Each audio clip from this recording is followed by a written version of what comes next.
This is Movie Recapped here. In this video, I will recap one of the sci-fi/thriller films from 2022 titled Spiderhead.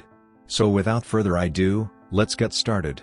Prison, criminals can have intercourse with their opposite sex at any time they desire. This has made the prison a popular destination for criminals. However, with extra liberty, there come dire consequences. At the start of the movie, a man named Ray is seated in an observation room and asked to agree to a trial of sorts. He's then administered a drug and the man conducting the experiment tells a few jokes. Ray begins to laugh uncontrollably at them. He's not even able to stop himself when they switch to stating cold facts, such as the 1994 genocide in Rwanda that killed over 800,000, or that he is serving 4 consecutive life sentences without the possibility of parole.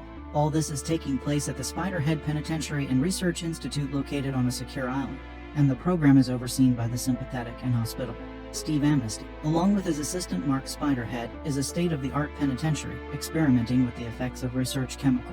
The test subjects are prisoners of the state and are volunteers for the project aiming to reduce their sentence time. The inmates have their own rooms, do their respective chores, and are free to roam without guard supervision. The subjects go through daily test runs of various drugs, all of which alter their emotions and their perceptions of their surroundings. The drugs are administered through a device called MobiPack that is placed on the back of each inmate. One morning, Jeff, who is one of the inmates, is called out for remote field. He's taken to an unknown location with blindfolds on and then administered the drug titled N40, a love drug. When he takes this blindfold off, all he can think about is how beautiful the sight before him is. But in reality, he was taken to a factory site with a lot of waste and pollution in front of him. To help him with his words, he's given another drug called Varys. When he gets back into the institute, he meets his friend Lizzie in the kitchen and tells her about the experience. That night, Jeff flashes back to the reason he's in this place. He was drinking at a party and went out for a drive with his friend before losing control and crashing into a tree, killing his friend. In the process, Jeff is called into the observation room along with fellow inmate. They both show no particular attraction to each other, but once they're dosed with N40, they begin expressing their love for each other. They are also given doses of Varys to improve their verbal communication.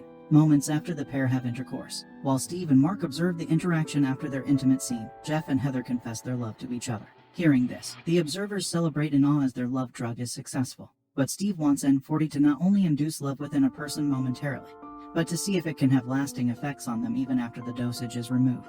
When Mark reduces the dosage, Jeff and Heather gain back their normal form and awkwardly put their clothes on and return to their rooms. Later, Jeff and Lizzie continue to spend more time together and get closer to each other. The following day, Jeff is subjected to the same love experiment with another inmate, Sarah, but this time on a double dose. His encounter with her ends up in an intense scene, the same as what happened with Heather later that evening. Jeff has to go to Mark since he got his MobiPack jostled while he was having intercourse with. Mark reminds him not to let anyone touch his device as the drugs inside could flood and malfunction the system.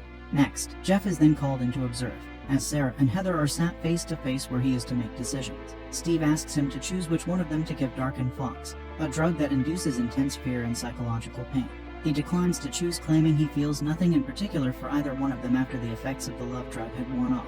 Additionally, Jeff doesn't want either of them to get dosed because he knows what it feels like to be injected with Dark and Fox. Later that evening, Jeff is taken to a secure area to make a call to his girlfriend. She doesn't pick up as usual as he leaves a voice message stating that he met Lizzie in the facility who kind of reminds him of her. Maybe now he will stop bothering. That night, Jeff dresses up as Santa and goes to surprise Lizzie in her room. He gives her an early Christmas gift and the pair continue to spend fun times together. Steve attempts the same exercise with Heather, but to no avail. He has Heather and another burly inmate, Rogan, under the love drug, and later asks Heather to choose between Rogan and Jeff for injecting the Dark and Fox. Jeff learns of this and lashes out at Steve, who explains that he isn't doing it intentionally. Protocol committee wants to go on with the experiment. He further adds that Jeff and the others are actually living a free, privileged life, instead of being punished in a confined prison. No other penal institution in the world boasts such a respectful relationship between a jailer and a jail. Meanwhile, Mark begins to worry about the ethical implications of these experiments. Later that night, Steve is seen frivolously dancing around his room. When he finally rests on the bed, we realize that he also uses some of the drugs, and the positive mood he experienced just now is because of injecting the love drug. Moreover, it is also revealed that Steve takes doses of a drug to get an idea of how others feel, and Jeff learns of this when he walks into Mark administering the drug into Steve's MobiPack. The following. Later, Jeff apologizes for walking in without prior notice. Steve tells him that the protocol committee has ordered Heather to be injected with a dose of Dark and Fox, though will only last 5 minutes. Jeff reluctantly agrees.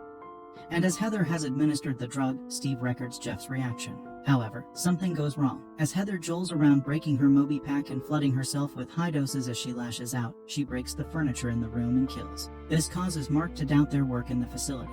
He and Steve rush to her and the latter drops his keys in a hurry. Jeff uses this moment to unlock Steve's desk and go through his journal. And that's when he finds out Steve actually owns the facility and is responsible for all these trials. There is no protocol committee.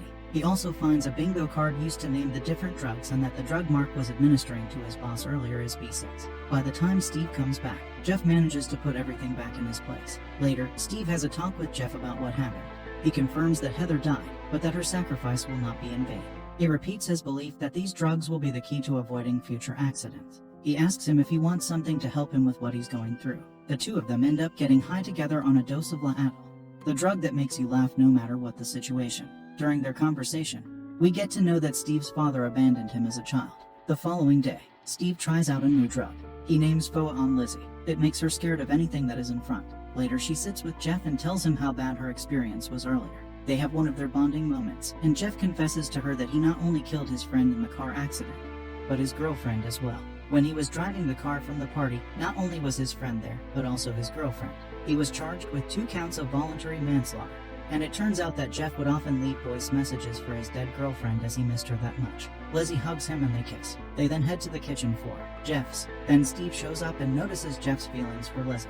He realizes that this could be his chance to carry out the Darkened Flux test once again. The next day he calls Jeff to the control room and reveals that Lizzie will be injected with Darkened Flux without a second thought. Jeff does not agree to it, and Steve is left frustrated. Later, when Mark goes to replenish Jeff's doses, Jeff confronts him and convinces him to go against Steve and share what's happening there with.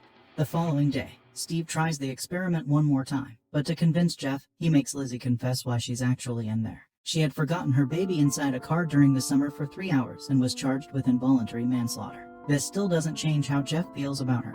And that's when he uses the control system to dose Steve. With Mark's help, he loaded up Steve with Darkened Flux and other terrifying. Jeff then takes control of Steve's Moby pack and forces him to admit the true goal of the program, which is to test an obedience drug called B6. The other drugs are merely side projects being used to put B6 to the ultimate test, whether or not the subject's actions can be controlled. It turns out that the entire time killer inmates had been consenting to the various tests. They had really been under the influence of the obedience drug, but because it wasn't working when Steve asked Jeff to dose Lizzie, thus he realized that it isn't completely. If B6 was fully ready, it could force the subject to do the very thing they'd least want to do in the world, something that they would most regret, like harming someone they loved the most. In addition, Steve informs Jeff that he, in fact, finished his sentence 7 months previously, while Lizzie's appeal for release had passed the previous week.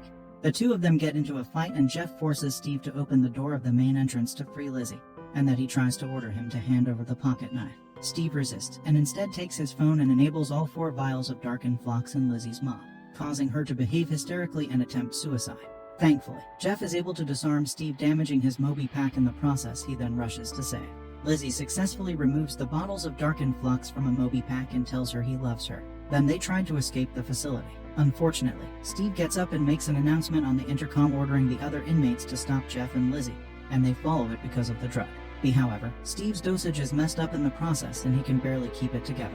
At this point, Mark has seen arriving with the authorities, so Steve has to make a break for it. Next, Jeff and Lizzie manage to thud down some of their fellow inmates who are under the influence of Steve, but the couple has to make an escape when a crowd of inmates follows them behind. Thankfully, they manage to overpower them after locking the main door behind them. Meanwhile, Mark and the police are now approaching the island, but simultaneously Steve gets on his float plane and flies away with the remaining drugs. Jeff and Lizzie then get into his boat and escape. Steve calls out for his accomplices over a microphone, but he cannot communicate clearly due to the damage in his Moby pack from earlier. The damage causes his mixture of dosage, thus prompting him to hallucinate. Next, a Joy of Steve, who is now high off his damaged Moby pack, crashes into a mountainside. Meanwhile, Jeff and Lizzie laugh, enjoy the sunshine. Thanks for watching. Please hit the subscribe button so you never miss an update.